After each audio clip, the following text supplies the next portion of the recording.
Well, prices are on the rise for school supplies. There's a new survey that finds that back to school spending is expected to reach nearly $31 billion this year. Now parents are preparing to cut back. In the big story today, we're going to take a look at back to school spending and the increases we've seen over the past 5 years. We also have a look at how you can save some money while you're out there shopping. Plus, how you can help local families in need by participating in our Stuff the Bus event. 13 Action News reporter Lisa Guyton speaks with a family benefiting from your donations. Well, back to school shopping is the big story today. Well, families are paying more for some key back to school essentials. According to the Producer Price Index, a lot of school supply categories out there are at least 20% more expensive than they were before the COVID-19 pandemic. That includes pencils, marking devices, tablets, paper pads, you name it. Backpacks and travel bags are up nearly 30% from a year prior. And the most expensive gear here, some of it, families are making a choice where they have to cut back. According to the 2025 Back to School Retail Survey by Deloitte, that is, families will spend an average of $570 per child this year. Sounds like a lot, but it's actually a slight drop in the amount that was spent last year. Now, some of the concerns over inflation, possible tariffs, and product shortages are pushing consumers to change their back to school shopping habits. According to that same survey, 75% of parents say they'll switch brands if the preferred brand is too expensive. That's a slight increase from last year. 65% say they'll shop at affordable retailers over a maybe preferred store. And 56% of parents say they're cutting back on non-essential purchases to save money. Well, there is a special campaign that we're proud to be part of that helps make sure children have the supplies that they need to be successful in the classroom. Hundreds of children are helped every year by the Salvation Army's Tools for Schools program. And that program distributes all the supplies we collect through our Stuff the Bus campaign. 13 Action News reporter Lisa Guyton joins us live with the story. Lisa.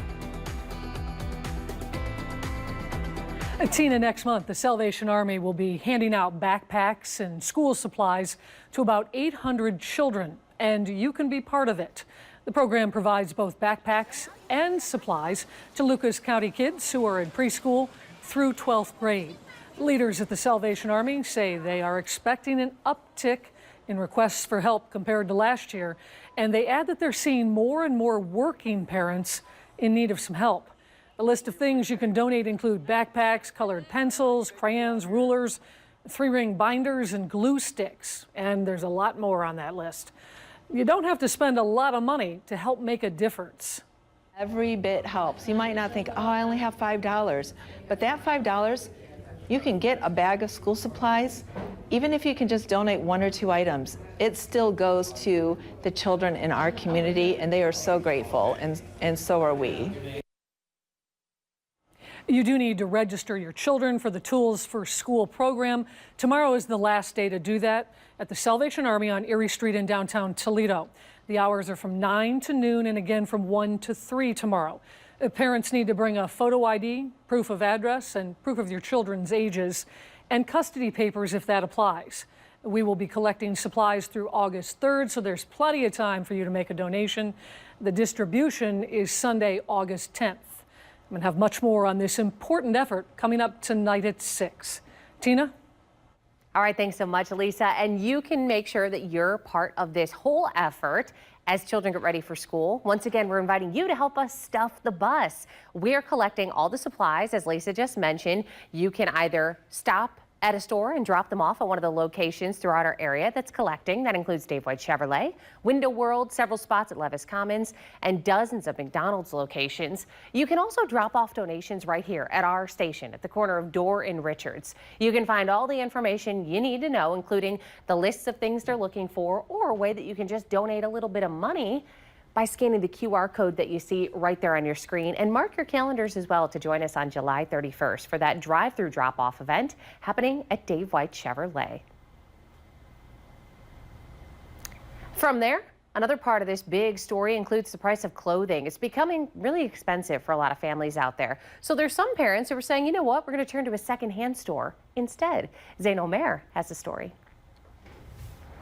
Thrift stores like this one can be a more affordable and sustainable option for shoppers, buying items like clothing and furniture. We have a thrift, we have a boutique, and we have a high-end section to be able to meet all the needs of the community. As prices are expected to go up with the new tariffs, the number of people turning to secondhand stores is going up too. Hand of Hope Thrift Boutique is seeing more people coming through the door. We have a Hand of Hope family that extends all from Saginaw down to Detroit, and I believe that family is continuing to expand as pockets are getting tighter. They're able to come in and get great deals here. Research from Capital One Shopping shows about 1/3 of clothing items bought in the U.S. last year were secondhand. Also finding people who shop at those businesses save nearly $1,800 per year. Oh, a little bit of everything and all kind of surprises. So we have, like I said, all kind of clothes to be able to meet the needs with the economy right now. We also have high-end clothing and antiques that people can come get at a fraction of the cost as well. Hand of Hope Executive Director Tiara Blassingame says thrifting is not only affordable, but more sustainable. We're keeping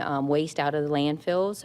We're helping to support the local cause, and you're reusing quality items. So sometimes you're able to get really quality items that they don't make at the same level anymore at a great price. And when you make a purchase at Hand of Hope, whether it's a t-shirt or a table, the dollars you spend go back to the community. So we adopt cohorts of students. We're in our third cohort now, and we adopt them as they enter into third grade. We first make sure that they can read at grade level by providing one-on-one tutoring, and then we follow those students until they graduate from high school, helping them know they've been given a gift and a talent, a plan and a purpose, and how can we provide those consistent support services for them to ultimately walk in that.